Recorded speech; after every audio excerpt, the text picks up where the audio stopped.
Hi, welcome back again. My name is Ed Pearson. I'm the Senior Enterprise Officer for Global Banking School. This video is another one in the Wednesday workshop series. This follows on from the last video that I did, which talked about ever wondered, how do I get started in business? So that really is part of the Think It phase in business. All these videos typically are either in the Think It phase or the Try It phase. And really it's designed for students primarily at GBS who are thinking about business, perhaps a bit unsure where to start, or they're already in business and they're just thinking, how do I get to that next step? So last time, as I mentioned, how do we get started in business? Now, today's video is going to start looking at copy structure. And really, this is to start enhancing those ideas. So you've already started in business, and now this is going to help you just expand your thinking a little bit so you can start to really work out what your offer is to your customer. So as ever with me, I'm going to get out the way of the screen. You don't need to see my face today. That'll enable you to go and focus a little bit more on the slides, but hang with us for a few minutes. It promises to be a great session. So why will we cover what we cover? I think I've just touched upon that. As you start to think about the wording in your business, the stuff that's going out there on your website. Oh, by the way, copy. I use copy and wording. I interchange them. So copy is for copywriting. It's the words you use around your business, but it's essentially all the words that you're using to attract customers, to get your brand image across, and really just to reflect, hopefully, some of your values out into the wider world. We're going to have a look at the structure now around what you can use to go and start some simple copy, but this could actually be just a way to go and get deeper and deeper under the ideas of your business. If you've already got something that's working for you, you've maybe got a bit of income, this now is going to start also getting you thinking about how to resonate, so your words resonate with your customers, to make the sales come to you far, far easier. So we're going to have a look at the structure. We're going to have a look at some areas to consider around your copywriting. It's a great little exercise to do. If you're not sure 100% why you should do it, I'd encourage you just to set aside half an hour in your day. That's all it takes, just to start thinking. And at some point within a minute or two, or within 10 or so minutes, I think you'll start to understand there's true value in doing the exercises that are following in the next few slides. So let's start off then. Your simple copy structure. I wondered where to start, and perhaps my ego is getting in the way a little bit, but there's a fantastic formula. It's ever so simple. It's been around for probably 1,000 years. Every single copywriter in the world probably knows it. It's called the AIDA formula. It's nothing new, and that's because it works, really. So first things first, when you're starting to think about what words you're going to write, this is the order that you start to write stuff in. So the first one is attention. You've got to grab your reader's attention, first of all. And then what you need to do is you need to gain their interest very, very quickly. So you've got to get them engaged now in the words that you're using within your copywriting. And then the next step is desire. Now, I talk a lot about desire in terms of generating a need in them to come and buy something. So a need for what you're selling within the person that's reading what you're writing, but it could equally be a desire to come and attend an event or do something like that. But I tend to talk about this in terms of sales. And the last step, action. You need to convince the reader to take some form of next step. And that really is your formula. That's the simplest formula you can use for copywriting. So you can start to fill out just those 4 areas. And for most companies, remember, most is more than half, but for most companies, this will already be a vast improvement in a lot of the wording and a lot of the copy that they use within their business. So just think of your sales copy really as a slide, or perhaps even a helter-skelter. And your readers are going to take a peek at the top of that slide. And if they like the look of it, then perhaps they'll start to make their steps, take a step all the way down the helter-skelter. And your job really as the copywriter is to grease that slide so that you can get them all the way down to the bottom of the slide. And Ada will certainly help you do that. Now, there's your simple formula. You could switch off now, potentially. I mean, I wouldn't. There's some great stuff on its way. But you could use that formula and certainly start to improve copy for most companies. What I want to do is just check into a couple of other areas to really start expanding out some of the structure around your copy so that it will be of more use for you in your business.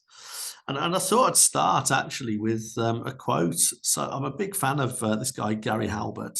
He wrote something called the Boron Letters. Google it. I'm a huge fan. If you want to go and really understand marketing, it's a very easy read. I think it's free on Google. You can just go and read the Boron Letters, and Gary Halbert is a master at copywriting. So perhaps we should take a moment to have a look at one of his quotes. And what he says is, when it comes to writing copy, far too much attention is paid to the actual writing and far too little is paid to ferreting out facts about that which the copywriter is trying to sell. So that's interesting, isn't it? So the first thing he's saying is, like, far too many people worry about doing some actual writing rather than just taking a step back to do a bit of homework. So the first thing I need to ask myself is, why would my customers buy from me if I'm a business owner? Right now, a great copywriter, as we've already alluded to in that quote from Gary, a good copywriter just isn't lazy. This is a thought through exercise. It takes a little bit of energy. The juice is certainly worth the squeeze, though. You can certainly get a fantastic return for just taking a bit of time to do this. But the first thing you got to do is really understand what you're selling. If you don't know what you're selling, then there's no way you can actually sell it. It's effectively, it can't really be sold as effectively as it can be if you don't really understand it, really from the customer's point of view. The best copywriters in the world, if they don't understand what they're selling, they can't sell it either. So you've really got to take a moment to understand what you're selling and how it works for the customers, right? So what I typically do, and this is probably the most important bit from my viewpoint, is I start to pull together a fact sheet. So what I'm starting to do is I start to pull all the facts together about the stuff that I'm about to write about. So it inarguably becomes like the most important piece of the copywriting jigsaw. And that fact sheet is absolutely invaluable. So let's use this copywriting product as an example. So I'm doing a video here. Let's imagine, and this could actually be a business idea for somebody watching, if you like what you're hearing in this video series and you want to transfer that into some kind of book, you could actually produce a product that would be really good for you, useful and really great for businesses to go and get their teeth stuck into to growing their business. So let's imagine for a minute, and we're going to convert these videos into a book.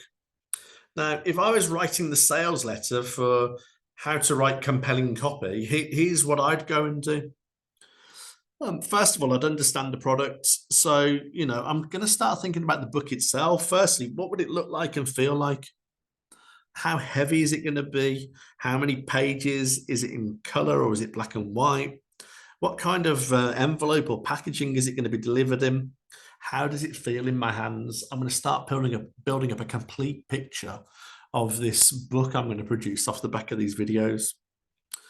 Then I'd read the product carefully and then I'd read it again. So let's imagine I've produced the book. I'm going to start reading it and I'm going to start making some notes. And the first thing I'm going to challenge myself to do, and yourself as a listener to this video, is I want to find 20 key takeaway things that people are going to learn when they've read my book, or in your instance, when they're doing something with your business. What's the 20 key takeaways that they're going to discover or experience when they're working with you? And then imagine the book again. I'd talk to people who have bought a copy. So I might produce a draft copy and hand that out to people. And I'd find out what they're going to say to me, the good, the bad, the ugly. What did it feel like to them What did they learn from it? What have they done with the information? What happened? What results did they get from it? That'd be fantastic. And then let's imagine you're going to use this video as a book. If that was the instance, I'd then go and talk to me, Ed, the guy that's speaking to you right here in this video, talk to the author. What did they set out to achieve with this product? Who's it for? What will people learn? And really, I just keep digging. So I'm going to keep on researching and looking at this product, and it's a repeating task. I've mentioned about repeating tasks in one of the other videos that I've done. And this is one of those repeating sessions that you're going to run in your business regularly, just 30 minutes every morning to start with. Eventually, it might slow down a little, but every month you're going to come and revisit this and really just start digging. And really, that's because if you do enough research, your copy is pretty much going to write itself. So what seems potentially like a daunting task, coming back to something time and time again, is actually going to make your job so much easier in the long term. And when I'm just sitting here talking to you as well, there is one sort of category of people that I've forgotten I would actually have a conversation with, and that's the people who chose not to take a book off me. Because that would be interesting as well, wouldn't it? I'd do that if I could. They might not want to speak to me, but I want to discover why they didn't take action. Find out why people maybe read it and even sent it back to me and said they didn't enjoy it, and really get under the skin to really understand what was really going on. So ultimately, what I'm trying to, I guess, get over is it's your fact sheet, and it's a really valuable document in your business. So don't hold back. This is valuable information. You need to capture everything, the negative stuff along with the positive, the objections and the bad stuff. It will be tremendously useful for you as a way to craft the copy, the wording that you're going to use in your business. And that brings me neatly to something that I really need to consider. Why would your customers not buy from you? Okay, so let me also prep you a little potentially for the world of copywriting and for the good of you and your business. Let me tell you what's really frustrating about writing great copy, because I've done this for a living. And that's when people don't read the words that you've written, and they won't. And genuinely, I'm sorry if I've just crushed your hopes and dreams, but they just don't. Now, it doesn't matter whether you're writing a long copy advertorial or an email campaign or a sales letter that's going to sit online. Not everybody is going to read it. And if they do, they're not going to read it all. I just need to break the news to you today. I just want to be really honest with you. It doesn't matter how you deliver it. Let's say you've even done some physical letters. Let's say you wrap them in 100 bright pink boxes and you've even hand delivered them. And you've handed them to the top 100 red hot potential leads of people that might buy something from you. They're still not going to consume every word. But let's assume that your reader does give you the time of day. Let's assume that they do, that you do enough to get the eyeballs onto your copy. Even if 100 people read your copy from the top to the bottom, they're not all going to take the next step. I just want to get that point out to you. And again, I'm sorry. Somebody has to break the news to you. I thought it might as well be me. Part of my role as Senior Enterprise Officer at GBS is to break the good and the bad news. But let's go back to those pink boxes for a second. Let's imagine you've sent out 100 pink boxes and they've all got these letters in them. Some of those boxes, they won't be delivered. There'll be some sort of problem. Some of those boxes, they just will remain unopened forever. Some of them will be opened. They'll be glanced at, and then they'll be in the bin within seconds. Some of them will be put to one side for later and left on the side. Some of them will be skim read. Some of them will be read from top to bottom. Now, how many out of 100? Well, who knows? Nobody really knows. There's lots of factors in play here, and that's really what I want to get across. But your engagement, your readership in the situation, it's likely to be less about the size of the box and the headline you run with, and more about who's on your list and what relationship they have with their sender. So I really want you to think about your relationship with any potential customers and what you've done before you've sent out your best ever offer. Let's say that 40 people read the letter all the way through. Let's imagine you want them to, I don't know, pick up a phone maybe and call to make an appointment with you. How many of them are going to pick up the phone? Now, I still don't know. That there's just too many variables at play here. But it sure isn't going to be 40 out of the 40 people that have read the letter all the way through. I can tell you that much for free. So why aren't they picking the phone up if that's what you wanted them to do in your letter? After all, they've read the letter. They know that's what you want them to do. Well, look, here's the thing. There's not going to be one reason why 40 people decide not to take action. There will be at least 5, probably 10, and maybe 20 or 30 more reasons on why people didn't bother to pick the phone up. That's where you come in. If you're the business owner or if you've got somebody writing the copy, this is where you can now step up to the plate. All you need to do is travel through time. Okay, I don't think anybody's mastered that yet. But what I want you to just ponder for a second, because this will massively help with the results you get.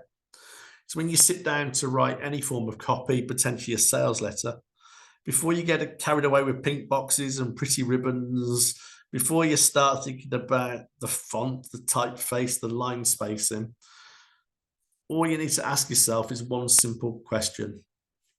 Why wouldn't they buy from you? Whatever you're writing, whoever you're writing to, whatever you want them to do, there will always be reasons why somebody just wouldn't do what you want them to do from your copy. Your job as a business owner, as a friend, I hope, as the copywriter in your business, is to think about those reasons, those excuses, and those issues ahead of time, and then head them off at the pass. Leave no stone unturned. Make sure you overcome every possible objection that you can think of in your copywriting and in your words. Write a list of your why wouldn't they buy from me reasons and answer them all in your letter or your website or wherever you're going to use your copywriting. And then you're in with a shot of creating something absolutely compelling for your customers. Now, what I really want to do now is just have a look at some of the usual suspects. So I'm not going to leave you alone to wonder why people aren't going to buy from you. I've listed probably what I think are the top 5 reasons why people don't tend to take action with a company. As I said earlier, there's probably 20, 30, even more reasons why people won't take action. But here's some of the biggies that I think will massively help your results very quickly, especially in the early days of business. So we know there's all sorts of reasons why your prospect's not going to take action. Always remember, it might not just be one thing. It could be a combination. We're going to try and work them all out here. So the first one I've written down is your customer just doesn't think it's possible. So lots of people that you've written out to, reached out to, or have found a bit of writing or a bit of copy around your business, they'll have fixed beliefs on what is possible. And if you try and convince them of a possibility that is beyond what they already believe, then they're still not going to take action. So your job in your copy is to change their mindset and convince them that what you're telling them is true and is possible. Now, how do you do that? This is where things like testimonials, case studies, the before and after images, maybe, if that's applicable for your business, the statistics that can back up any statements that you make, maybe even data sources from trusted sources will come into play here. You've got to make what seems impossible to the reader seem possible and plausible. Now, the next thing I scribbled down when I was thinking through what I do during my copywriting is the customer might not think it's beneficial for them, whatever you're offering. So they need to quickly see the benefits of your product or your service, and trying to get them to see that can be quite a tough thing to get nailed down. So just because a prospect or a lead expresses desire for a thing, it doesn't mean that they believe it will be beneficial for them. You've really got to think long and hard about getting your readers to agree with you about the beneficial nature of your product or service, and not just because you're telling them, but what's beneficial in it in terms of what's in it for them. So really think about this from the customer's point of view. It'll make a massive difference. One of the other things I'm thinking, they quite often don't think it's attainable. So whatever you're offering, they're just not sure that it is attainable for them. Convincing your prospect of the possibility is one thing. Attainability is like something else, really. So whilst winning the lottery is a possibility and is enough to convince a lot of people to play most weeks, investing in it, well, perhaps they don't actually believe it's attainable. So that's the difference between, it gives you an idea what attainability is meant in this context.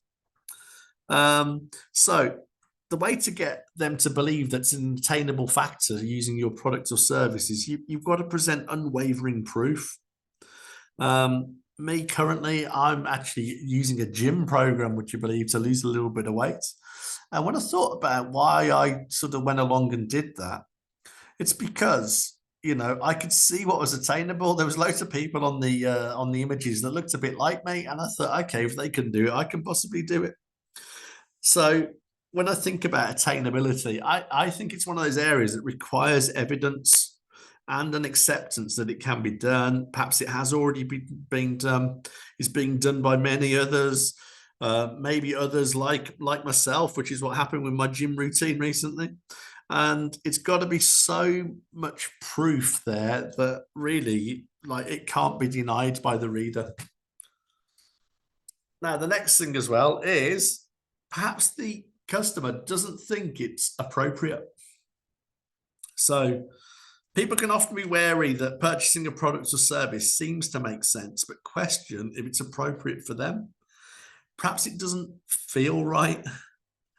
Okay, so the prospects, your leads, they're quietly worrying that wanting what you can't ever really have is enough to stop them from taking action. So your copy, your wording should quash this belief. When a prospect suggests that they don't really want to lose weight, however could I maintain that? Because a query I had in my head, I was wondering how I can keep the weight off. It's an eternal problem for me. What they actually did was they showed me how it is attainable and appropriate. The business that I bought off, they left absolutely nothing to chance. So they absolutely realized how appropriate this product was for me and gave me evidence and reassurance that it is actually appropriate and it can be done. And the last one I just want to touch on, perhaps they don't think it's the right time. So more often than not, there are reasons to not take action that are related to time. It isn't the right time in their life. They can't afford it right now. They would suffer the consequences if they take action now. The best medicine for this is to introduce your product or service as the perfectly timed option. You see, I'm in between holidays at the moment, so there was no point me potentially starting a gym program a week before I went on holiday. Right now, the company that have reached out to me have reached out talking about a beach body, and I'm thinking, great, I've got some time to do this. And what they did cleverly was they tied it in with a fixed time offer. So they created an urgent need in me to have something before the limited supply runs out, or even the need to go against the grain. You must present whatever you've got as the best time to purchase your product or service, precisely because it's the time most think it wouldn't be. Ultimately, you're just looking to get the prospect to agree that the present time is the right time to take action. So if you can cover those 5 areas off, I think it makes your copy so much stronger, so that they don't think it's possible. They don't think it's beneficial. They don't think it's attainable. They don't think it's appropriate. They don't think it's the right time. How are you going to overcome those in your copy? So now you've heard that and you're thinking, well, actually, I'm going to write a little bit of copy now and really get started on this. I just want to let you know that the worst place to start with your copy is a blank page. So I want you to start with something. I don't mind what it is. Now I'm going to let you into a little secret. I write all my headlines last. I write my copy first. But if you're new to this, it might help to start writing headlines to begin with. Because when I started out on the copywriting trail about a decade ago, I used to start with headlines. Now, this session today really is the structure around copywriting. So I just want to maybe just bring this presentation to an end. I'm not going to go much further into the copy, but I just want to touch on a couple of copywriters, famous people in the copywriting industry, and find out what they're saying about headlines, because it's a really important topic. And then in the next video, I think I might start with headlines again. It really is that important. So here we go. Gary Halbert again, the Bore on Letters writer, really worth a read. But this is what he's saying about headlines. How important are headlines? I'm glad you asked. Some pundits say the headline accounts for 80% of the success of the ad. I myself have re-headlined ads and increased their pull by 475%. Good headlines are crucial. And I think Gary Halbert is one of the best copywriters globally. And this is the importance he places on the headlines. So you could start there. Here's another one, David Ogilvy. He's no longer with us, sadly, but he was the mastermind. He worked at Gallup, I think, for a while, but he was certainly the mastermind within WPP, or one of the many. But he was just a very interesting man to go and have a look at his life and work. And what does he tell us about headlines? On average, 5 times as many people read the headlines as read the body copy. If you haven't done some selling in your headline, you have wasted 80% of your money. The wickedest of all sins is to run an advertisement without a headline. So that's from the great man himself. In the next video, I'm going to dive in a little bit more into copy and look at things like the headline and look at the body and a couple of other things that you maybe want to start considering. But I'd urge you to start exploring some of the words in the copy that you want to use with your customers. Have a look at the last video as well, all about getting started in business. Start to pull these 2 videos together. Start to just jot a few ideas down. If you want further support, and the likelihood is you would, unless you're already a copywriter, it takes a while to develop this skill, then we're here to support you, especially if you're a GBS student. We're here to support you in the pursuit of your entrepreneur enterprise activities. So if you can just jot down a few ideas, book a one-to-one, use the email address that's on the screen, enterprise@globalbanking.ac.uk, and then you can come and have a session with us. And who knows, we may even get the copy sorted out right in one of those sessions, as has happened many times to date already. I wanted to make this quite a short video, so I'm going to finish that there. I just want to let you know this is all part of the Think It program within the Wednesday workshop series. I hope you've enjoyed that today. My name is Ed Pearson, and I am the Senior Enterprise Officer for Global Banking School. If you'd like to reach out to me, reach out on that email. We'll have a chat from there. Catch you all soon.